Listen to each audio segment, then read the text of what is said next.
আমার আরও একটা নতুন ভিডিওতে সবাইকে অনেক অনেক ওয়েলকাম। আর আজকের ভিডিওটা হচ্ছে শ্রাবণ মাসের শেষ সোমবারের ভিডিও। তো সেদিনকে সকাল সকাল উঠে দেখি কি আজকে আমার গাছটা বেশ অনেক কটা ফুল দিয়েছে। তো সেই ফুলগুলোই একে একে আমি তুলে নিচ্ছি। আর তার সাথে ছিল একটা মাত্র গাঁদা ফুল। আর সকালবেলা গেছিলাম একটু বাইরে, সেখান থেকেই কয়েকটা ফুল নিয়েছিলাম। ও সাদা জবাও একটা ছিল, যেটা আমি আগে তুলে নিয়েছিলাম, ভিডিওটা করিনি। তো যাই হোক, এই হচ্ছে আজকের আমার ফুলের সাজি।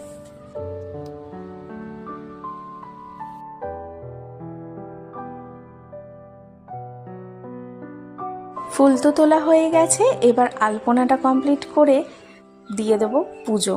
ঘরের পুজোটা সেরে নিয়ে বাইরে আবার শিবের মন্দিরে যাব পুজো দিতে। তো ঘরের পুজোটা তাড়াতাড়ি সারার চেষ্টা করছি, নাহলে বাইরে না প্রচণ্ড কালো মেঘ করেছে। জানি না আমরা যেতে যেতেই বৃষ্টি শুরু হয়ে যাবে নাকি।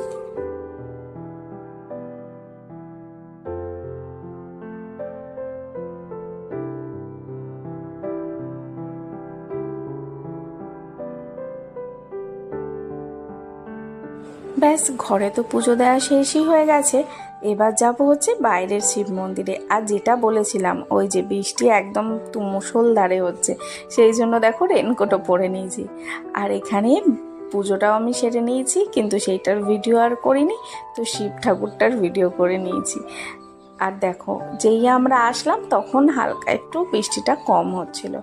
তারপর বাড়িতে এসেই চট জলদি খাবার ব্যবস্থা করতে হয়েছে, কারণ প্রচণ্ড খিদে পেয়ে গেছিলো। একদিকে লুচি ভাজা চলছে আর অন্যদিকে চলছে সাদা আলুর তরকারি। আর সিমুইটা একটু পরেই বানিয়েছিলাম, কারণ এত জোর খিদে পেয়ে গেছিলো আর খিদে সামলাতে পারিনি। তো আজকে হচ্ছে লুচি, সাদা আলুর তরকারি, আর সাথে ছিল লাড্ডু দুপুরের লাঞ্চে। এরপর আমি বিকেল হতেই একটু বেরিয়ে পড়েছিলাম হাঁটাহাঁটি করতে। আর কি সুন্দর আকাশটা তারপরে একদম পরিষ্কার হয়ে গেছিল। এখনকার বৃষ্টিটা কখন যে হচ্ছে, কখন যে আবার রোদ উঠছে, এরকমভাবেই চলছে। তারপর রাত্রিবেলার ডিনারের করে নিয়েছিলাম ডালিয়া আর বেগুন ভাজা।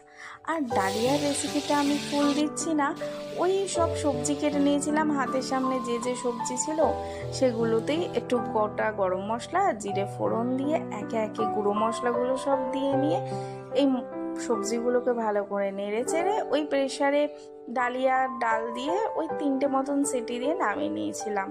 তো এই দেখো, এটা হচ্ছে আমাদের আজকের ডিনার। ভিডিওটা ভালো লাগলে লাইক শেয়ার সাবস্ক্রাইব ফলো করে পাশে থেকো।